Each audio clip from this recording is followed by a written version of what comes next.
ముఖ్యంగా అన్ని జనుల గురించి ఇదే విషయం గురించి మాట్లాడితే ఎవరిష్టం వాళ్ళదంటారు, ఎవరికి నచ్చినట్టు వాళ్ళు బతుకుతారు, వాటిని మనం ఏమీ అనాల్సిన పని లేదు. కానీ క్రైస్తవులుగా మారిపోయాం, క్రైస్తవులుగా కొనసాగుతున్నాం, మేము క్రీస్తు కుమారులం, క్రీస్తుకు దాసులం, ఇలా పెద్ద పెద్ద పదాలు వాడుతున్న వారు ఎవరైతే ఉన్నారో మరి యేసుక్రీస్తు వారు కోరుకున్నట్టుగా మనం ఉండాలి వద్దా?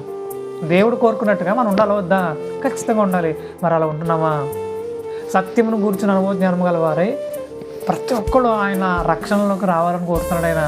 మరి ఎంతమంది ఇలాంటి సత్యమును గురించి అనుభవ జ్ఞానాన్ని పొందుకుంటున్నారు? అంటే బైబిల్ చేతుపట్టు తిరగడం కాకుండా ప్రతిరోజు దాన్ని చదువుతూ అందులో లోతైన జ్ఞానాన్ని తెలుసుకుంటూ అనేకులకి ఇలాంటి శ్రేష్టమైన సత్య సంబంధం విషయాలు పంచే పదంలో ఎంతమంది కొనసాగుతున్నారు? ఎంతమంది ఆ పనిలో బాగా బిజీ అయిపోయారు? సో పరీక్షించుకోవాలి, మన ఆలోచన విధానం పెంపొందించుకోవాలి. అంటే బైబిల్ పట్టుకుని తిరిగితే అయిపోదు, దాన్ని ధ్యానించాలి, సత్యమును గురించిన అనుభవ జ్ఞానాన్ని పొందుకోవాలి.